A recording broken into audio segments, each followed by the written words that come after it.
Eh bien bonjour, ici Serge d'Oregon Classics. Aujourd'hui, venu vous présenter une Corvette, une voiture qui vient juste de faire ses 30 ans et qui donc peut être maintenant considérée comme voiture de collection. Et voilà, elle s'apprête à partir en France. Alors je voudrais en dire deux mots avant qu'elle ne parte. Donc une Corvette, années 86 et très peu de miles, elle a 80 000 miles au compteur. 80 000 et quelques miles, oui, donc très peu quand on considère l'âge de la voiture, hein, elle a 30 ans. Et voilà, cette voiture est disponible, elle sera à vendre, elle est à vendre d'ailleurs dès maintenant. Et la raison pour laquelle je l'ai achetée, c'est bien que c'est une voiture à petit prix, mais qui a beaucoup de qualité et qui est vraiment dans un état exceptionnel. Alors c'est le genre de voiture que je rencontre un petit peu au hasard des choses, hein. Celle-ci, elle était tout simplement dans mon voisinage. Et donc j'ai vu une annonce avec un prix très intéressant et un descriptif aussi qui avait l'air prometteur. Donc je me suis dit tiens, c'est pas vraiment le genre de voiture que j'achète et que j'expédie en France généralement, mais bon, elle est là, elle est à côté, je vais aller la voir. Et j'ai très bien fait parce qu'en fait c'est un trésor. C'est un trésor. C'est une voiture qui est en parfait état de fonctionnement. Il lui manquait une chose, c'est la climatisation qui ne fonctionnait plus, la pompe de climatisation émettait un bruit, un sifflement très désagréable. Et bien voilà, je viens de la récupérer de chez mon mécanicien et ça a été fait. Ça a été fait, donc la climatisation a été réparée et on en a profité pour remplacer le vieux gaz Fréon type R12, hein, R12 pardon, par le nouveau, le R1234 il me semble. Hein. Donc voilà ce qu'on appelle le rétrofit ici, donc c'est fait. Elle est maintenant équipée d'un gaz moderne qui peut se recharger aisément et à petit budget. Autant dire que la clim maintenant vraiment crache du froid instantanément. Donc voilà, comme je disais, c'était le seul défaut qu'avait cette voiture et il a été maintenant correctement et professionnellement réglé, pris en compte.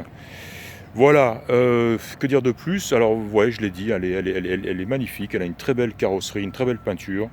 Les jantes sont custom, ce ne sont pas des jantes d'origine. Hein.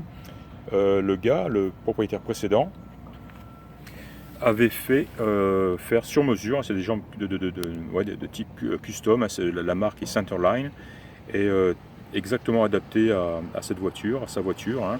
On a des jolis boudins, hein, jolis pneus en 255 à l'arrière, taille basse, hein, c'est du 50, et avec sur des jantes en 16 pouces. Et je crois qu'on a du 235 à l'avant. Les pneus en très bon état.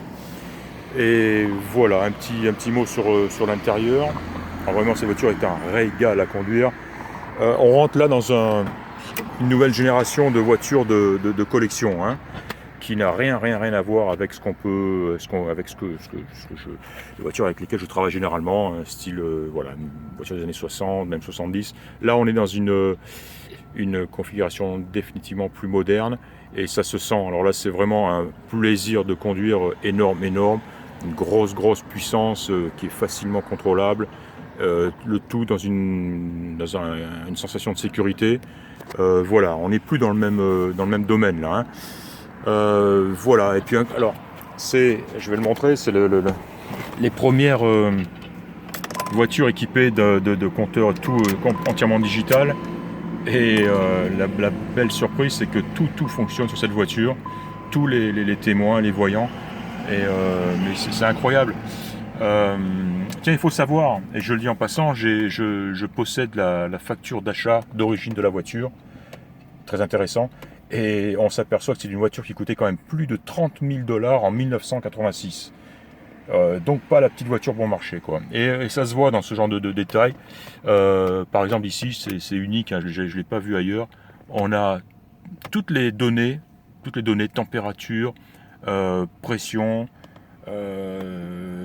vitesse, kilomètres, sont données soit en métrique, soit en mesure anglaise, quoi. Hein. Et là, le sélecteur se trouve ici, quoi.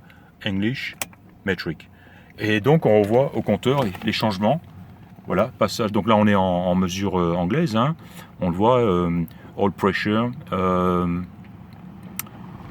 Pardon, on est en métrique, Et là, voilà, je passe en English. Et là on passe en PSI. On passe en miles. Voilà, pour ce qui est simplement de ces deux données-là, quoi. Hein. Mais encore une fois, tout fonctionne, quoi. Et c'est vraiment bien. On a même des sélecteurs style vous voulez la consommation instantanée, consommation moyenne d'essence, tout y est. On peut avoir la pression d'huile ou la température d'huile et ça fonctionne aussi. Mais c'est vraiment incroyable. Hein. On a une belle installation d'origine radio. Voilà, on va fermer, on sera mieux. Voilà, une très belle console. C'est une boîte automatique, donc moteur V8, boîte automatique. Vitre électrique évidemment, les sièges électriques qui se règlent en avant, en hauteur, même en largeur, hein, puisque les supports latéraux se règlent aussi, hein, s'adaptent à la morphologie du passager ou du conducteur. Voilà, du grand luxe. Alors, on a deux toits. On a ce très joli toit fumé ici, et on a aussi le toit d'origine qui est lui de la couleur de la voiture. Et on le voit ici, il est bien ancré dans ses emplacements. Hein. Il est prévu, c'est sa position hein, lorsqu'on le met dans la voiture. Voilà, il est fermement ancré, il ne bougera pas. En dessous, j'ai mis la bâche de la voiture, une très belle bâche aussi qui vient avec la voiture. Voilà, une voiture phénoménale. C'est tout à fait le genre de voiture que il faut m'arracher des mains. J'ai horreur de les voir partir. Si j'avais un tout petit peu plus de place, j'y penserais même pas. Elle ferait partie de ma collection. Et là, ce n'est pas le cas. Et donc, elle partira en France. Mais avec beaucoup de regrets. J'adore cette voiture. Et alors, je le redis, hein, une conduite phénoménale, quoi. Une accélération. Bon, bien sûr, c'est de l'injection, ça démarre au quart de tour, que ce soit chaud ou froid, ça accélère sans hésitation, ça pousse incroyablement. Voilà, c'est du bonheur. Voilà, c'est tout. Je voulais vous présenter donc cette Corvette, hein, cette Corvette de 1986. Elle part en France dès lundi. Elle sera disponible aux alentours vers la fin juillet, je pense. Hein. Voilà, elle sera sur mon site de toute façon avec les photos, les détails et son tarif. Voilà, je vous remercie de m'avoir écouté. C'était Serge, encore une fois, d'Orient Classics. Et puis je vous dis à très bientôt.